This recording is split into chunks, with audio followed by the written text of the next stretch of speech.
Hormuz జలసంధి కాదు, ఇకపై ట్రంప్ జలసంధి అంటున్నారు అమెరికా అధ్యక్షుడు డొనాల్డ్ ట్రంప్. నేనేదో తెలియక అనలేదు, తెలిసే అంటున్నాను అని కూడా అంటున్నారు ఆయన.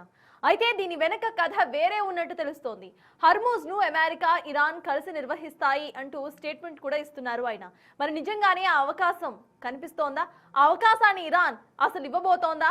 అసలు హర్మూజ్ ను అమెరికా స్వాధీనం చేసుకోగలుగుతుందా? ఇప్పుడు బాబల్ మాందెబ్ జలసంధిని కూడా మూసేస్తామని ఇరాన్ అసలు ఎందుకంటోంది? సో దీని గురించి డిస్కస్ చేద్దాం. Yes sir, first topic, Trump చేస్తున్న ఏవైతే ఈ స్టేట్మెంట్స్ ఉన్నాయో వీటిని ఎలా చూడాలి సార్? అంతకు ముందు కూడా కొన్ని స్టేట్మెంట్స్ ఇచ్చారు, అనంతరం ఇమీడియట్ గా ఇరాన్ అసలు ఎటువంటి చర్చలు కూడా జరగలేదు అంటూ ప్రకటించేసింది. సో ఈ స్టేట్మెంట్ ని పర్టికులర్లీ ఎలా చూడాలి సార్?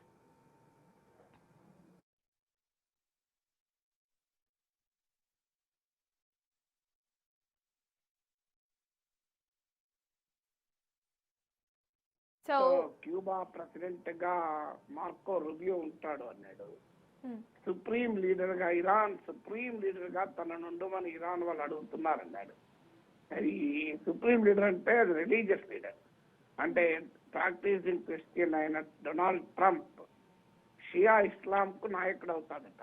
అది ఏమన్నా లాజిక్ ఉందా ఏమన్నా? సో ఇలా ప్రపంచానికి మొత్తానికి నేనే అధినేత అని ట్రంప్ మాట్లాడుతుంటాడు. ఇప్పుడు ఏకంగా మీకు ఈ స్టేట్ ఆఫ్ హర్మూజ్ జలసంధిని స్టేట్ ఆఫ్ ట్రంప్ జలసంధి అని పిలుస్తున్నాడు. గల్ఫ్ ఆఫ్ మెక్సికోను గల్ఫ్ ఆఫ్ అమెరికాగా పేరు మార్చుకుంటున్నా అని ప్రకటించాడు. అప్పుడు మెక్సికో ప్రైమ్ మినిస్టర్ స్టేట్మెంట్ ఇచ్చాడు.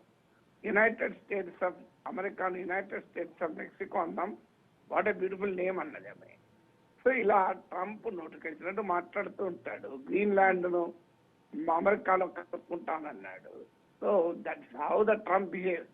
కానీ ట్రంప్ దాని పేరు మార్చుకున్నంత మాత్రాన, దానికి అమెరికా ఇరాన్లు కలిసి నిర్వహిస్తాయని ప్రకటించుకున్నంత మాత్రాన స్టేట్ ఆఫ్ హర్మూజ్ యొక్క ఫిజికల్ స్టేటస్ మారదు కదా.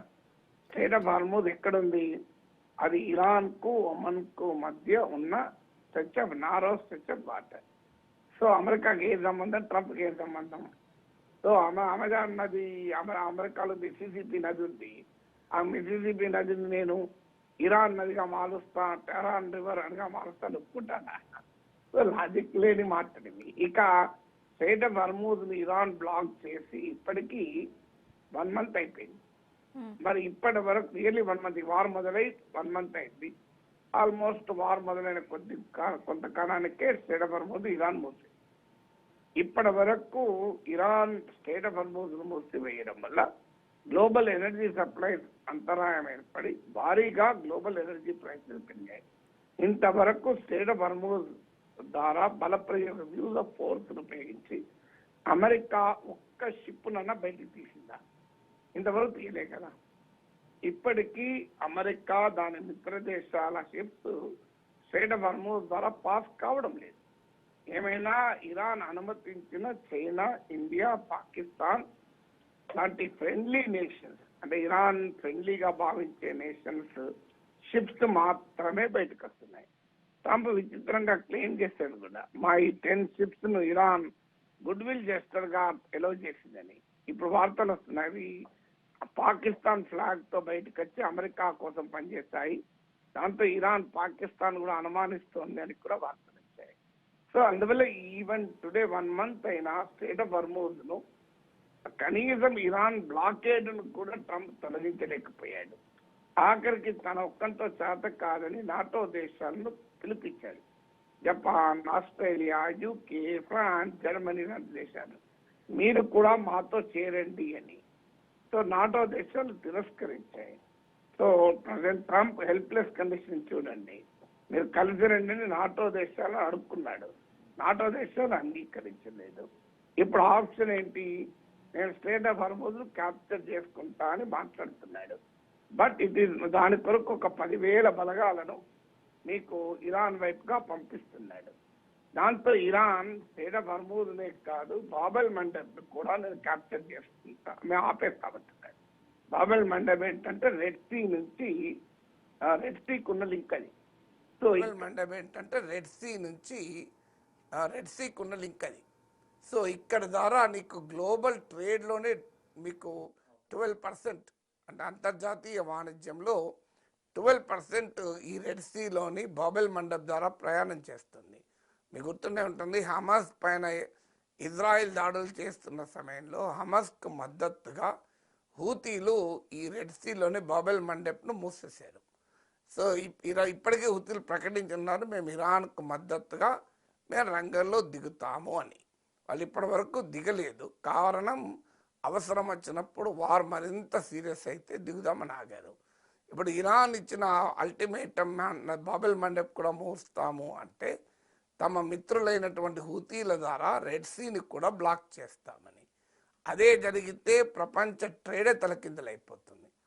మీకు straight of Hormuz America military attack చేస్తే ఇరాన్ చేసే రిటాలియేషన్ ఏంటి అంటే రెడ్ సీని క్లోజ్ చేయడం. సో అమెరికా కేవలం స్ట్రేట్ ఆఫ్ హర్మూజ్ దగ్గరే కాదు, రెడ్ సీలో కూడా పోరాడాల్సి ఉంటుంది.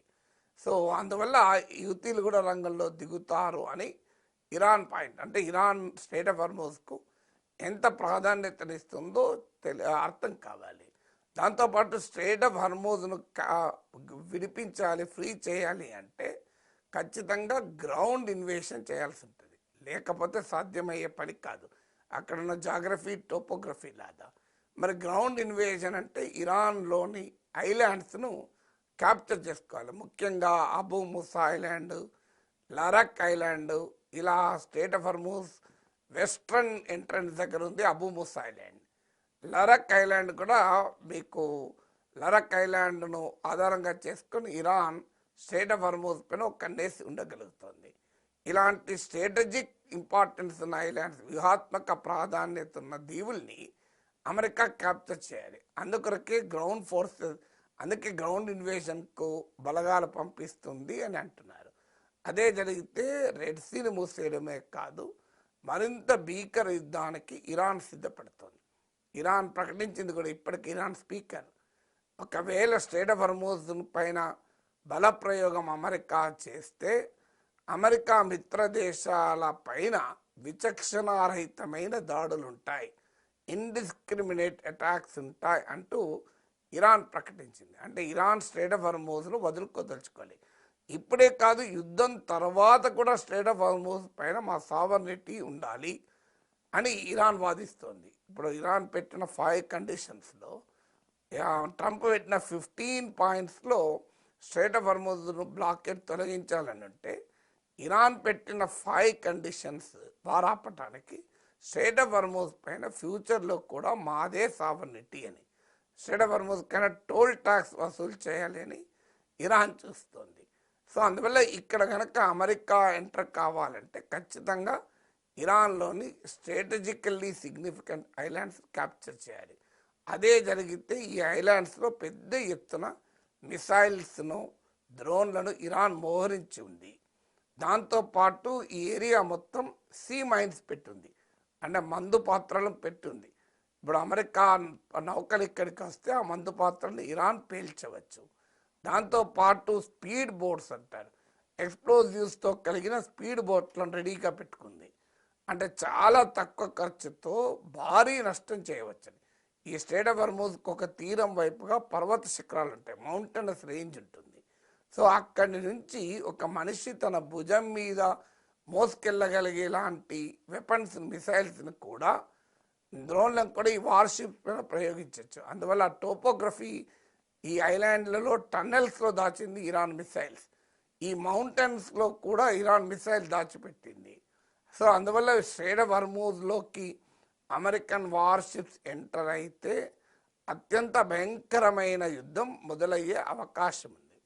దాన్ని కూడా అధిగమించి అమెరికా గెలిస్తే అప్పుడు straight of Hormuz straight of Trump అవుతుందేమో. యాజ్ ఆఫ్ నవ్ అయితే స్ట్రేట్ ఆఫ్ హర్మూజ్ దరిదాపుల్లోకి అమెరికా రావడం లేదు. మిత్ర దేశాల సహాయం కొన్న వాళ్ళు ఒప్పుకోలేదు. గ్రౌండ్ ఫోర్సెస్ను పంపిస్తున్న మళ్ళీ Marco Rubio G7 foreign minister meeting తర్వాత ఏమంటాడు, గ్రౌండ్ ఇన్వేషన్ అవసరమే ఉండకపోవచ్చు అని మాట్లాడాడు. సో అందువల్ల సిచ్యువేషన్ చాలా ఫ్లూయిడ్గా ఉంది. స్ట్రేట్ ఆఫ్ హర్మూజ్ను అమెరికా క్యాప్చర్ చేసుకొని తాను వెనుజులా ఆయిల్ కంట్రోల్ చేసినట్టుగా స్ట్రైట్ ఆఫ్ హార్మోజ్ను కంట్రోల్ చేయడం మామూలు విషయం కాదు. అదే జరిగితే రెడ్ సీ కూడా బ్లాక్ అయ్యే ప్రమాదం కూడా ఉంది.